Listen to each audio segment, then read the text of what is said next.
வசனம் சொல்லுது, எபிரேயர் 11 9 10 11 இருக்குது. 11ல ஆபிரகாம் ஈசாக்கு யாக்கோபு என்பவரோடு கூட கூடாரங்களில் குடியிருந்தான், ஏனெனில் தேவன் தாமே கட்டி உண்டாக்கின அஸ்திவாரம் உள்ள நகரங்களுக்கு அவன் காத்திருந்தான். அவனுக்கு காட்ஸ் பிளான் தெரிஞ்சிருச்சு. இதே ஆனா நம்ம கிட்ட இருக்க பிரச்சனை என்னன்னா, கடைசி வரைக்கும் அந்த பிளானே தெரியாது நமக்கு.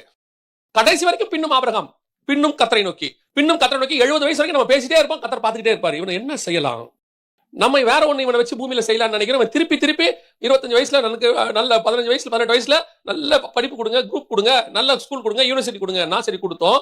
பின்னும் ஆபிரகாம் கர்த்தரை நோக்கி, எனக்கு ஒரு நல்ல கல்யாணம் பண்ணி வைங்கன்னா சரி பண்ணி வச்சோம். பின்னும் ஆபிரகாம் கர்த்தரை நோக்கி, எனக்கு இத்தனை வருஷம் ஆச்சு இன்னும் குழந்தை கொடுக்காம இருக்கு, சரி குழந்தையை கொடுத்தோம். பின்னும் ஆபிரகாம் கர்த்தரை நோக்கி, என் பையனுக்கு ஒரு வீடு கட்டி வச்சுட்டு அவங்க நல்லபடியா வச்சுட்டா என்னைக்கு வேணாலும் நான் போவேன். இப்படி பார்த்துக்கிட்டே இருப்பாரு. இப்ப என்னடா செய்யலாம் இவனை, இவன் பின்னும் பேசிட்டே இருக்கிறானே. நான் ஒரு பிளான் இவன் மேல வச்சிருக்கிறேன், ஒரு ஸ்பிரிச்சுவல் பிளான் வச்சிருக்கிறேன். இவனை எதுக்கு நான் கொண்டு வந்தேன், எதுக்கு பூமிக்கு கொண்டு வந்தேன், இவனை எதுக்கு இப்படி உருவாக்குனேன், ஏன் இத்தனை இந்த தாய் தகப்பனுக்கு கொடுத்தேன், இந்த ஊர்ல ஏன் இவனை பிறக்க வச்சேன், ஏன் இந்த என்வாயன்மெண்ட்டுக்குள்ள அவனை மேல கொண்டு வந்திருக்கிறேன், ஏன் இவ்வளவு எக்ஸ்பீரியன்ஸ் கொடுத்தேன். கர்த்தர் நம்மளை ஒவ்வொரு நாளும் நடத்தி கொண்டு வந்ததுக்கு பின்னால் காடுடைய மகா பெரிய பிளான் உண்டு. கொண்டு வந்து தோட்டத்துல வைக்கிறாருன்னா விளையாட்டா வைக்கலையே. ஏதோ பூமி சும்மா கிடக்குது கொண்டு வந்து ஆதாம வச்சாரா பாத்துக்கிறதுக்கு? அவர்கிட்ட தான் 1000 தூதர்கள் இருக்கிறாங்களே. அப்படி இருக்கும்போது யாரையும் கொண்டு வந்து அங்க வைக்காதபடிக்கு ஆதாம தான் உள்ள வைக்கிறாரு. அதுவும் மண்ணினாலே உருவாக்கி விசேஷமா செஞ்சு கொண்டு உள்ள வைக்க. அப்ப ஏன் கர்த்தர் கொண்டு வந்து வச்சார், அது நமக்கு தெரியணும்ல.